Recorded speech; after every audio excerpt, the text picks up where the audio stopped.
Good morning, everyone. Welcome to Catalyst Energies. My name is Dee. Thank you for joining me. I'm so grateful that you're here.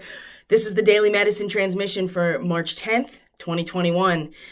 The sun is meeting Pisces today. This is quite a moment, and we're going to talk about a lot of different things today that really fit into this dynamic. So I hope everybody is doing as well as they can. I know this is a challenging time for many people, people that I work with, people I know personally. Pisces time of the year is always some of the most challenging because it is a point of culmination and consummation before the next cycle comes back around. And this, as I've talked about many times, this is where we can lose ourselves in that field of experience, the dissolving nature of Pisces, where we go back to the source of all there is, which really dissolves our boundaries a lot, and it feels like we're losing energy. It feels like the energy is dissipating because it is spreading out into a uniform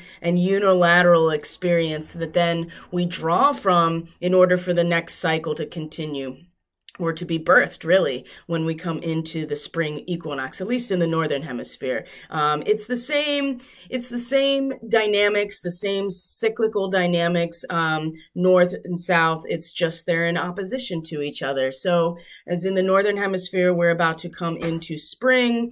In the southern hemisphere, they are about to come into fall. But either way, it is still a consummation point that we are experiencing. So there's a couple things I want to talk about today, and I'm going to put the reading up so you can really just kind of sit on it, engage with the images as I talk about a couple different things, because they're, of course, the sun meeting Neptune in Pisces. Neptune is the ruler of Pisces. Neptune is the great dissolver. It is Poseidon, the ruler of the ocean.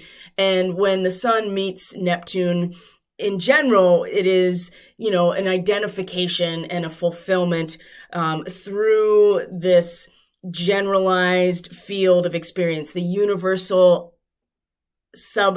collective unconscious, right? The 12th house is about the dreams, the inspiration, but it's also psychosis. It's also addiction. It is also it's everything and anything, because it's the entire quantum field of potential that we create from. And it is direct source, because that is the starting point of all of it. Is God, is divine source, however you want to identify it. So people really struggle at this time of year because there is so little to hang on to, and surrender and trust and faith are big aspects of what we are working with. The moon is still in Aquarius. She's going to move into Pisces tomorrow. We are getting darker and darker. Now, the moon is going to meet Mercury today in Aquarius at the degree of the new moon that we're still in the cycle of. So we'll talk about that coming back around and really emotionally and personally re-engaging with what this whole cycle has been about, which is putting aside our passion, not ignoring it, not discounting it, but putting it aside so that we can teach from a place of deep wisdom, to use that energy constructively for the sake of the whole collective, rather than the passion is the Leo archetype, the opposite of Aquarius, the creative expression of the individual, the release of the Kundalini, right? Which is just as valuable. But if we do not have a place for it to go, right? If that third eye is not squeegeed and open for that energy to move through and activate and up and out, of course, then this is where we start to run into problems, and mental health can be a real issue when we are working with this type of energy. So this new moon was really about allowing ourselves the opportunities to grow and to experience how we can allow this energy to move through us as opposed to having it control us and then become stifled, right? And everybody's in a different place, but many of us are meant to be here to provide guidance on some level based on our experience. And these are the star seeds, mostly. So, and the light workers as well. And there is a difference between the two. And I actually talk about that in my presentation on an upcoming astrology retreat on the weekend of the equinox. And there'll be information coming out about that. If you really want to stay up to date with that kind of announcement and other announcements, the best thing to do is go to catalystenergies.net, sign up for the email list. It's a splash page that comes right up on the homepage, and then you can keep up to date. You can also go to Facebook and Telegram. All that stuff is in the description box. Anyway, it's important that we are reflecting back on what this whole cycle was about, because as we look at the reading here, let's just bring it up and then we will talk about, here we go, and we can minimize this. All right. And so you can see right here in the heart of the reading is the Tower for today. The Tower, we have the Moon as the outcome, we have the Six of Cups. So there is a lot of breakout, sudden realizations, destruction. We got the fire, the dragon fire at the center of this reading today, then moves into the Moon, which is the deep realizations, the dark night of the soul. So there is, when we merge with Neptune, the sun merges with Neptune, especially in Pisces. I mean, this is really about surrendering very fully. And when we're able to do that, we do see the world through the eyes of Source, through God, and that allows us to cultivate compassion and forgiveness.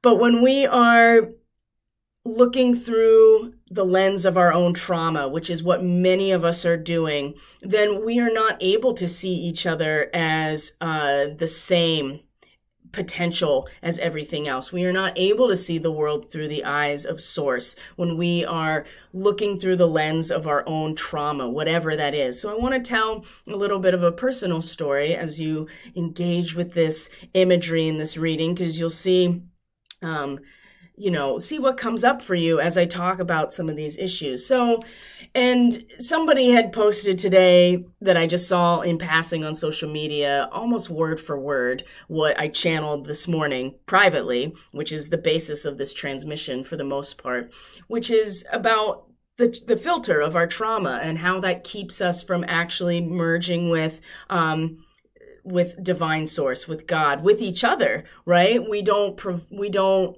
take care of ourselves even when we're doing that. And it's not something that we should shame ourselves for. This is a natural part of the progression of humanity. How do we learn about ourselves if we don't have these experiences? So one of the other things that I do, for as much as astrology and this work is my mission and my passion, I do have other work and other types of service that I offer. So I work with animals, and I work specifically with older and elder animals. They need a special kind of care. I work with rescues that need a special kind of care, and it's through pet sitting and house sitting, but my spouse and I offer a perspective and a lot of experience with animals that really are, to the normal person, is just something that would be a difficult process, right? Because shelter animals come from their own trauma. Elder animals have they have a lot of high needs. And some of the most incredible spiritual work that I've done is actually guiding people through the passing of their pets. And so there is so much awakening that happens through the death process in general. And there is something incredibly potent about losing your animal companions and the awakening process. It's incredible and painful. Every emotion that's involved in it, it is so potent and raw and pure that just like the animals, right? Because they are raw and potent and pure, even with their own trauma that they bring into a situation. So I went and did a meetup with a prospective client, and they have two dogs, and one of the dogs is a rescue, and he's older. He's got a specific breed that makes him a little more anxiety prone and anxious and needing a lot of space to work with. It's a blue heeler mix. So if you know anything about animals and dog breeds specifically, they're herding animals. They need a lot of space. They need to be in control. And these types of dogs, if they are not given the space and care that they require, they can develop mental health and emotional issues and behavioral issues. So I go and meet with these people. And this dog is older. He's about 7. It's pretty new to this home as well, about a year. They're very committed. They also have another dog that they raised from a puppy that is absolutely just, completely comfortable and has no real issues. But this other dog has been through it. And it's pretty clear from my perspective, working with them. And the humans who have adopted this dog also can tell that this dog has been through it. And so some behaviors that are the filter for this animal, right? Because they don't have the cognitive ability to like we do. And so these behaviors with an older dog like this are going to stick around for a long time. There's certain aspects that are never going to be necessarily worked through with an animal in this situation. For instance, this animal was clearly kept in a kennel for hours and hours and hours and hours. And so, and went to the bathroom in there. And so that's a habit that's really never going to get broken for this particular animal. And so it still has accidents in not necessarily the house, but in the area that, this dog is confined in when the humans are not there. And it's a very large space, but it is still a confined space for them, this dog. And so, again, going to the bathroom. New people, right? This dog was just barking and barking and barking and was very seemingly aggressive. You learn what is really aggressive with these animals and what is them just attempting to secure their own safety in space without actually being aggressive. By the end of the meet and greet, right, this dog was literally in my lap, head up against my chest, just looking at me like I was their best friend, right, because I know how to address animals that are traumatized. And this animal was traumatized. Like somebody was not very nice to this animal and then this animal lived probably in the shelter for a while because it's such a challenge. The reason I'm bringing this up is because this dog's experience and the trauma that they experienced in previous situations is the lens in which they view their entire world, this dog. And so I come into the home and the response is very aggressive and very assertive and is meant to make me nervous, right? And it's not really, it's meant to assert their boundaries. And that is something that's never going to go away. Even with those people that this dog lives with, it's not going away. And so sometimes randomly the dog will just start barking for no reason. I'm sure there's a reason that the dog is barking, but the humans have yet to figure out what is the trigger. And there are a lot of triggers, right? Sudden movements, getting up and moving around,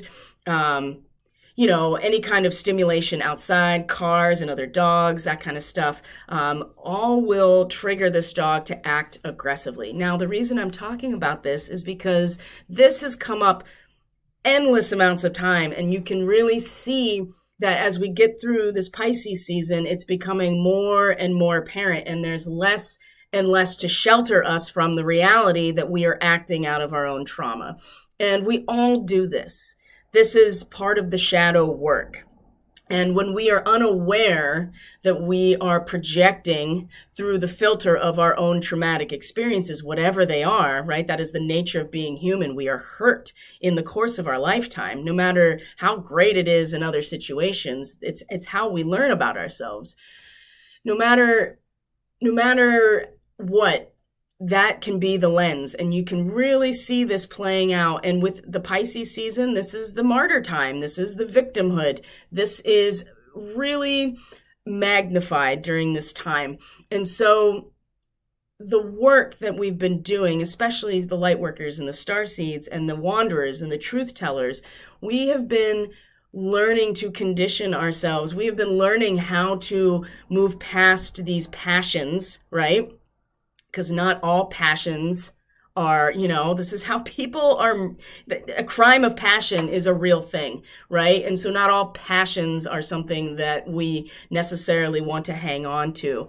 They're an experience that is meant to move through us. And sometimes they instigate behaviors that are creative and beautiful. And sometimes they instigate behaviors that are ruthless and destructive.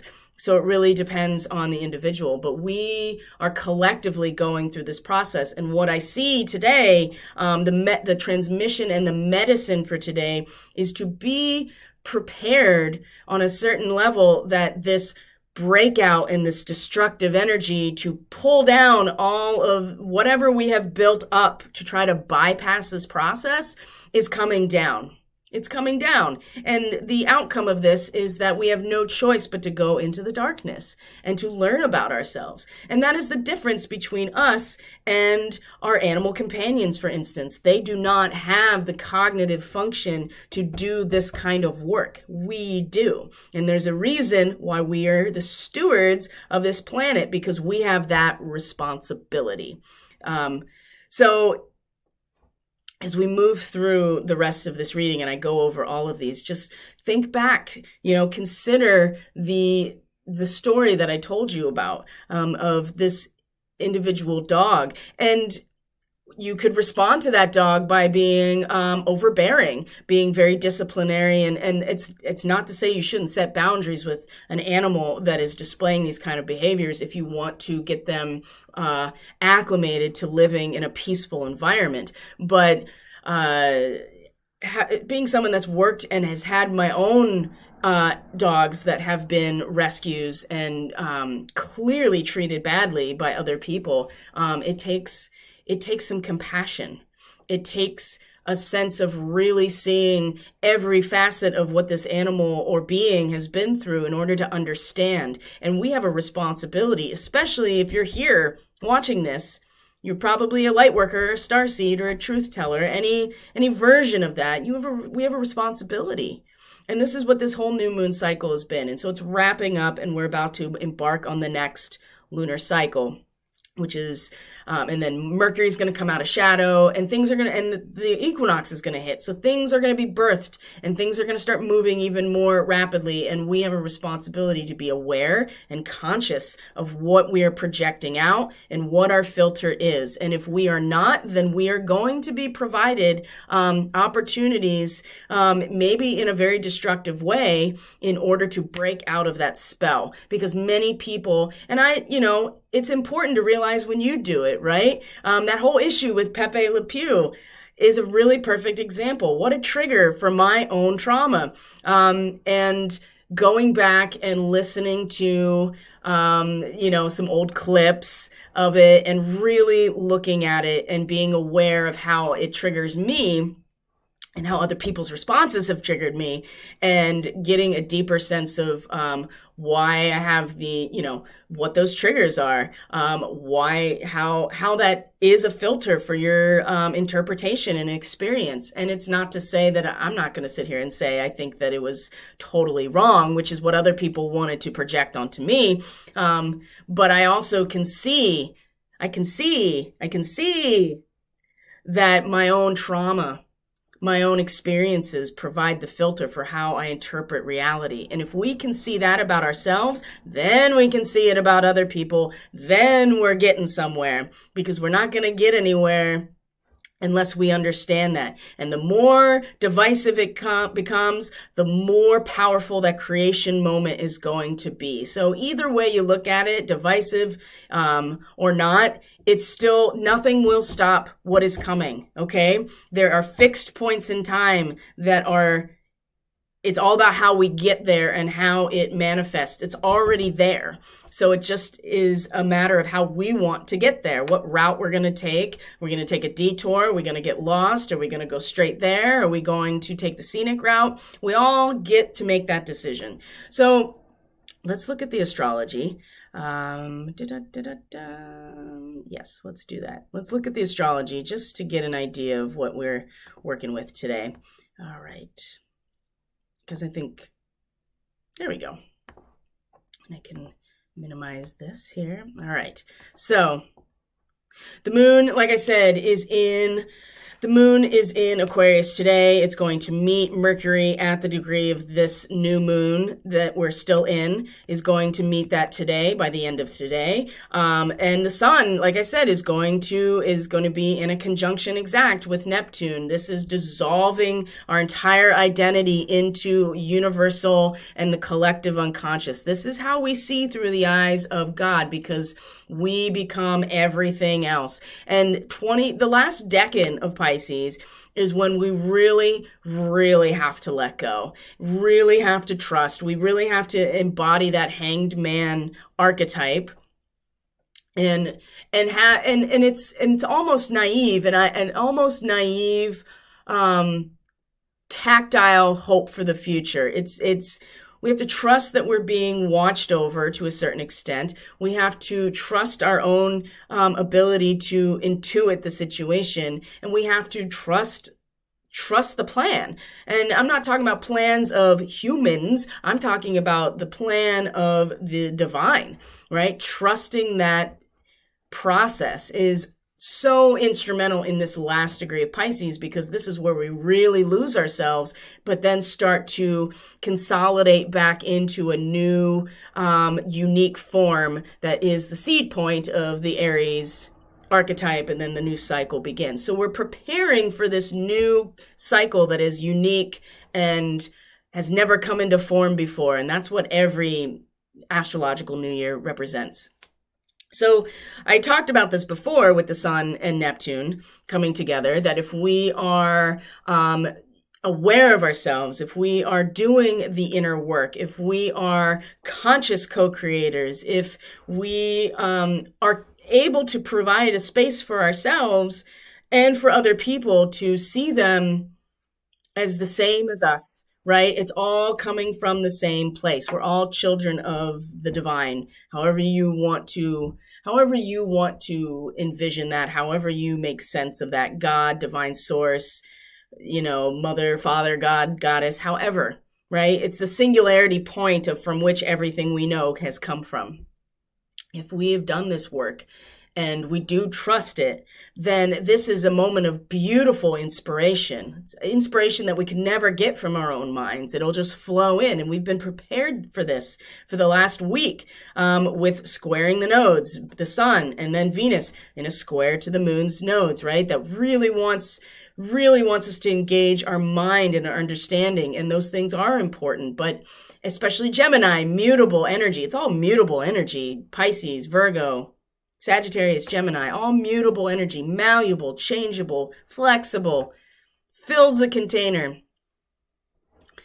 But if we haven't done this work, this is where we get pulled into false illusions, false light, propaganda, addiction, psychosis, all of these things. We are very led astray in a conjunction like this if we have not done the spiritual work and really gotten to know ourselves first. And what I see with the reading is that collectively, this is going to be provided for us regardless. And so if we are not having a tower moment necessarily at this point in time, then we are here to hold space for those who are and share our own experiences, because it's not like we haven't had them before. But this is a collective, again, a collective dark night of the soul that we've been going through all year, really. But it's really going to start peaking because we're coming into a new cycle. So we have to come to terms, because that's the thing about the 12th house in Pisces. It's also the karma. It's everything coming back around. There's no escaping it. The 12th house is often considered the house of bondage because there's no getting away from the karma of everything that has transpired. It has to be faced and transmuted or taken with us into the next cycle, which is where reincarnation comes from. So, beautiful opportunities today. The moon is also, of course, going to meet Jupiter in Aquarius, and is in a trine to the North Node. So there is the detachment, right? The aloofness, the cosmic coherence that we each can connect to individually with the moon, is assisting us today to temper the passions, direct them appropriately, and use them constructively to teach. Because where the North Node is very expressive right now, and very, very much about the first moment of exteriorizing our discovery in a very passionate way. So we also have this ability to manage that experience and use it for something, again, something constructive today. But it requires us to be very aware of ourselves. And if we find ourselves getting caught in this loop of just like attacking other people or focusing way more on other people and what they're doing or not doing, then it's time to bring it back around and create a space within us to take care of ourselves. And I will go through this in piece by piece in the reading because it's very spelled out. And another thing I want to point out today is that you don't see it on this chart, but Black Moon Lilith, oh man, I cannot get over this. I can't let this go because so many people, and it has been projected intentionally as far as I'm concerned, that Lilith, Black Moon Lilith, is somehow this empowered figure, and that we as women, and specifically as women, should aspire to this. And I really, that is just not my conception of it at this point in time. I used to be like a professional activist, okay? Women's studies. I have my research focus in social sciences was on, and my thesis was on this, the sexual objectification of women in public spaces. So I've been through the academic side of this and also the archetypal side. And I'm not saying that we have to squash this part of ourselves, that Lilith part of ourselves that is instinctual and survival oriented, and is this dark feminine aspect that also wants, because both poles at one point want to be in control, the masculine and the feminine. They just have different ways of being in control. Black Moon Lilith today is in a conjunction with Uranus, all right? The expectable conditions, the future-oriented imagination, right? Be able to expect what is happening because we understand the cycles of reality. Well, when we act out of survival and preservation and instinct and not out of a higher perspective that we are responsible for as humans, then the expectable condition here is to, get what we ask for. And so what did Lilith do? She wasn't cast out. She chose to leave because she didn't want to submit. The thing is, neither of them wanted to submit, but she left. I mean, Adam could have just as easily left too, but he didn't. She left. She was given an opportunity to come back, and she said, nah, I don't want to. And then she decided she was, but it was too late. Then Eve was there. So in the Hebrew and even in the Babylonian perspective, when it comes to this character of Lilith, she wasn't cast out because she was empowered. She was pissed that she wasn't getting what she wanted, and so she left, and she had to face the consequences. So the same thing when we act out of self-preservation, when we can't come to a consensus with the other part of ourselves, when we are using our survival instinct, just like that dog that's acting out of their trauma, when we are unconscious and we bring this into reality, there's an expectable condition. Uranus meeting Black Moon Lilith, this is our tower moment today. If we have not dealt with our inner Lilith, whatever that represents to us, that passive aggressive, I'm going to sabotage everything because I'm not getting what I want. Because that's the idea, is that she came back as the snake. She came back as the serpent and sabotaged that situation because she wanted control. And we need to be real with ourselves about this, but we cannot put this on a pedestal because this is not truly empowerment. This is about overpowering. And Lilith in the Hebrew and Babylonian cosmology and probably beyond, is not an empowered woman. She's a demon, and she's the demon of abortion, and she had like 1 billion demon children, right? So this is Kali energy, and we have to, in a way that this is Kali energy. We have to be mindful if we're calling this in intentionally or not. And I'm not saying that we should, like I said, we can't squash this energy. We have to be real about it. But it is, I will not put this on a pedestal of the empowered woman necessarily. This is much more about coming to terms and learning to harness that part of ourselves so that we are not acting out of that lens of our trauma and our feelings of disempowerment, that we are truly empowered in our divine nature. Okay. So this is something to keep in mind as we go through today specifically. So let's look at the reading, because it's the imagery is pretty spot on with what came out very intuitively in my private channeling. Because what happens is that once I go into the state, the messages come in, and then I pull the cards, and it's, and then you look at the astrology, and it just starts to,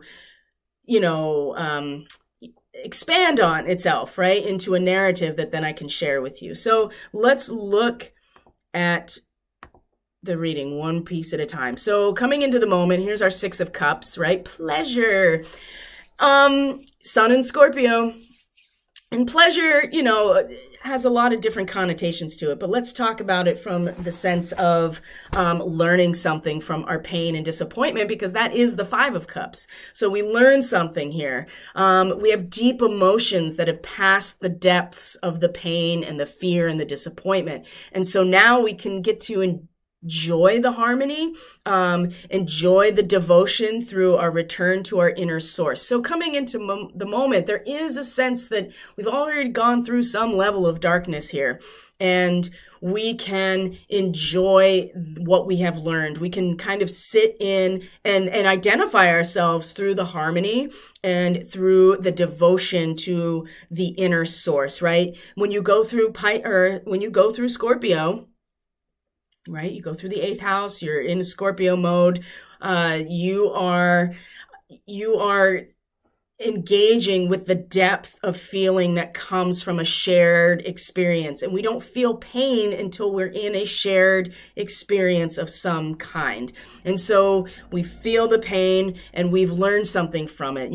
There's this moment of harmony that's coming into the moment. So many of us actually have something that we can reflect back onto, that we're like, oh yeah, I learned something from that situation, but it's temporary, right? The 6th is just a moment of opportunity, something that we have to act on. So coming into the moment right here, here's our tower, right? Finally upright. So we know that it's destroying the old and outdated structures, the dragon fire, right? The nodes of the moon, especially that north node, especially being in a moment of passion and exteriorizing what we have learned so far, is very potent and very powerful. And we have the eye at the center, at the top here.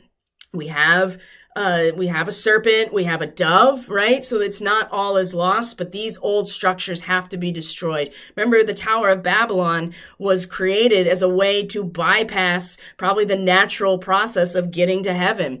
The nerve. And so it just has to be destroyed, because there's no bypassing the route to merging with God, right? And that requires going through a lot of these processes that are very painful. And so at the center of it today, either an internalized experience, that's very possible. It could be something that is happening externally to you, or around you, or you're just at witness. You could be the eye to a certain extent, witnessing this tower moment, breaking up of structures, destroying the old, getting rid of the obsolete, sudden realizations, right? This is Saturn and Uranus. We talked about this a while ago when they came to square each other. Whew, that was a lot. Sudden realization of truth.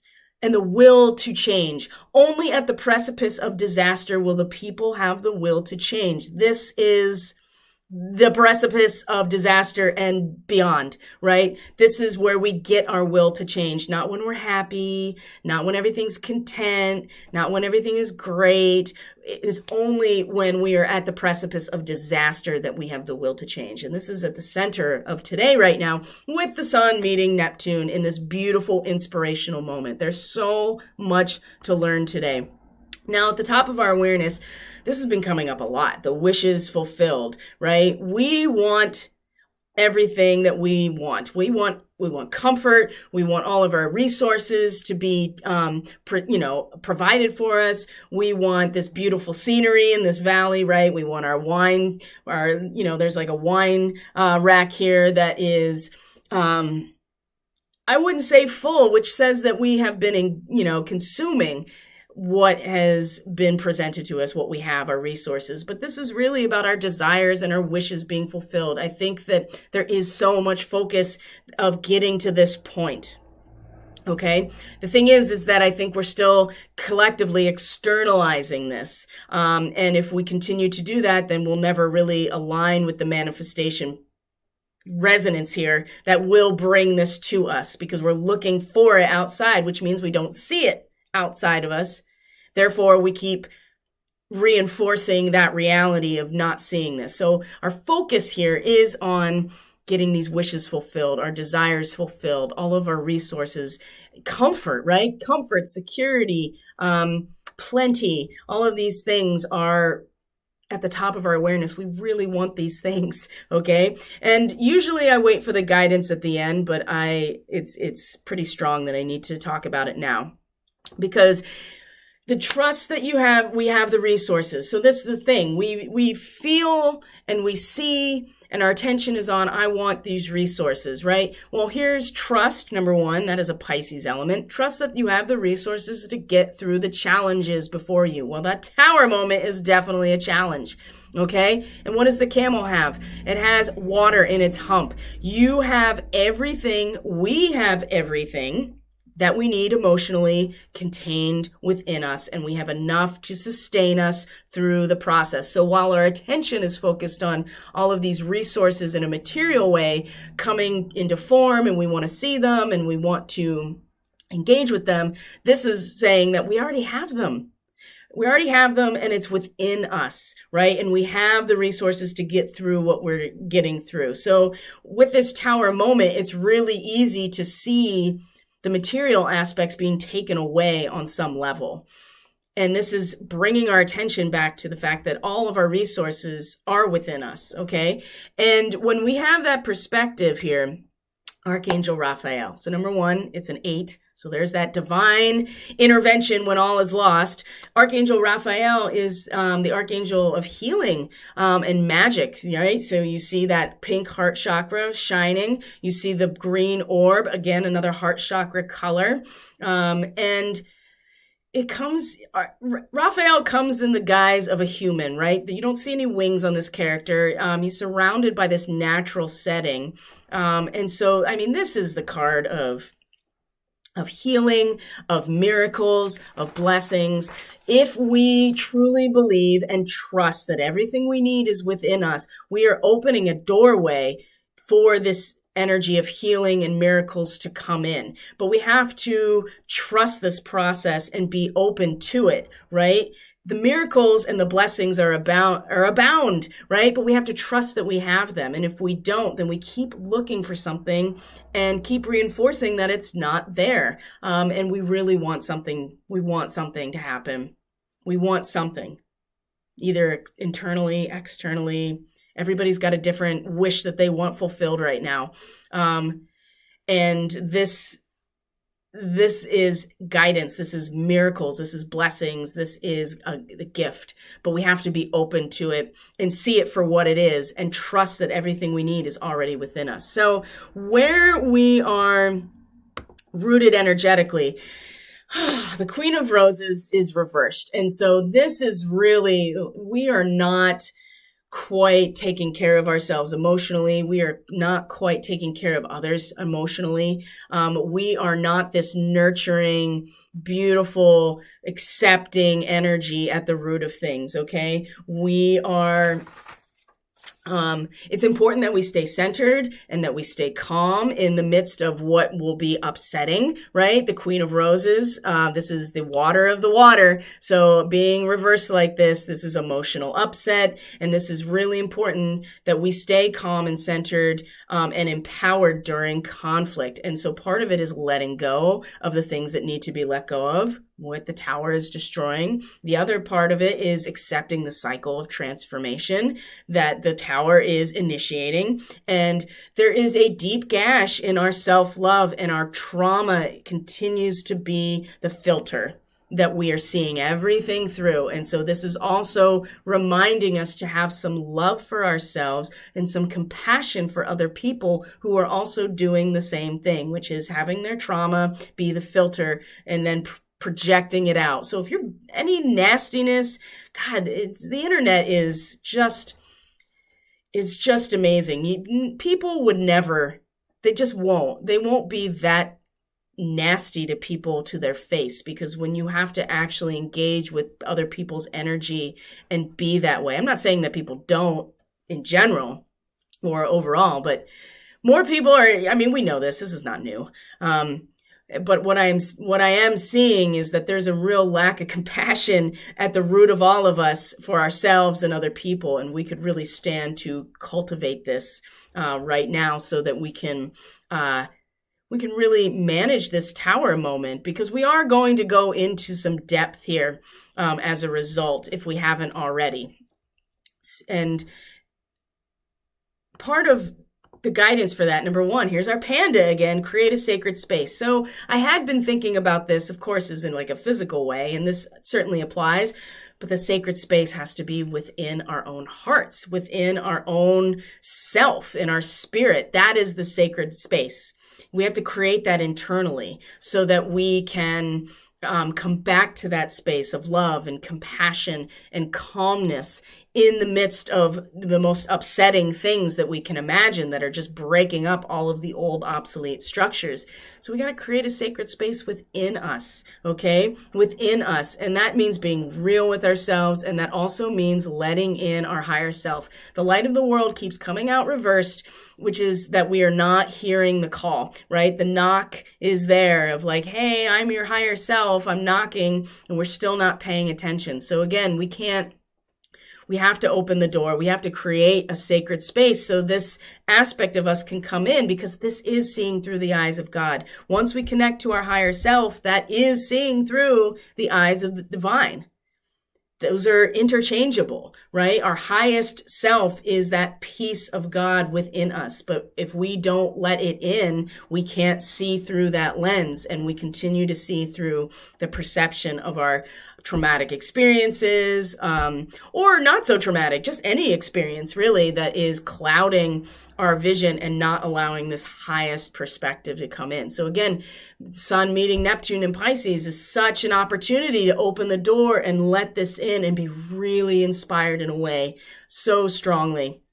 But we have to actually create the space. We have to create a container in order for this to come in. And part of that is loving ourselves and being compassionate for other people and forgiving of them. You know, they know not what they do, just like we know not what we do when we are acting this way. And to take our minds out of it just long enough to like stop projecting out everybody else what they're doing wrong, or, you know, why they're a problem.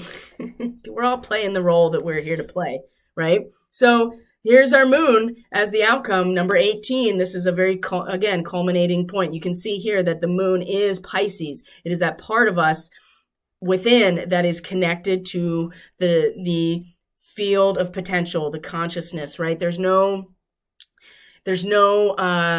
form here necessarily. It's just the void within us. It's just the space in which something is created, and it's the emotional waters within us, contained within us, right? That is part of the larger ocean of experience. And so So we're really going to be facing ourselves as a result of what is transpiring. And so we're entering the underworld, right? Confrontation with our dark side. There's that Lilith again. We have got to confront that and stop putting it on some sort of pedestal, because when we continue to do that, then we also justify this dark behavior, this behavior. And I'm not saying that it's like punishing that dog for just being himself, right? He only can act through the lens of his experience, and it will take lots of patience and lots of commitment to providing an environment where those things can change. But we are not animals. We are humans that have the cognitive ability to actually see this part of ourselves and choose to rewire our own pathways. And so that is the responsibility of being in a human form. So we do have to confront that dark side and not just let it take over and use that as a justification for acting only in our self-interest, right? I mean, we are going to act in our self-interest and our self-preservation because we are still organic and we have come from these same basic places that these, the other animals come from. But there's also intuitiveness. There's also wisdom here. There's also deep realization that comes with the moon. And I heard something yesterday that just kind of, I've been really thinking about the moon and how it's an artificial satellite and how, kind of moving away from moon worship specifically and just accepting it as a part of ourselves as anything else. And even though the moon is an artificial satellite, it has developed its own consciousness as a result of being engaged with humanity and the planet for so long. It's almost like AI, but in like a short circuit kind of way, right? Where or Chappie, if you've seen Chappie, which is just the next iteration of short circuit, which is the AI that gains sentience as a result of circumstances that bring it to life. And the moon is kind of the same way, and it represents that part of ourselves. We can become conscious of that part of ourselves that is really just about our deep subconscious programming. That's really where manifestation comes from. I could talk about that forever.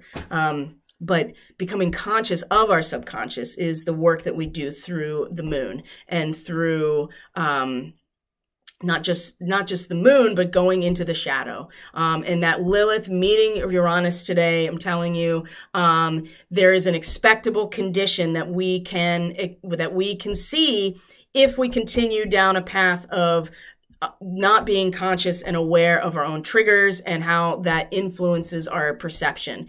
And Lilith teaches us that we all have that, and to be aware of it and not let it control us. And the moon and Black Moon Lilith is just part of the moon's orbit around the earth. And so it's even deeper than just the subconscious, but we have work to do still. And all of us have work to do still. And maybe part of that is also being present and holding space for other people that may be going through something way more than what we're going through right now, for instance. And our role is to teach wisdom from that place, which again comes back to the new moon cycle that we're still in. Because once the new moon comes in Pisces on the 13th, Mercury is going to come out of its shadow and then soon also move into Pisces, and then the Ides of March. And then we have the equinox. Things are going to start to really move at that point. They're really going to start moving. So right now we are still in a position where we have a lot of work that we can be doing with ourselves, and to be compassionate and easy on ourselves, and to see everything through the eyes of Source, so that we can cultivate that universal love within all of us. And so there may be some moments where we have to go very deep today.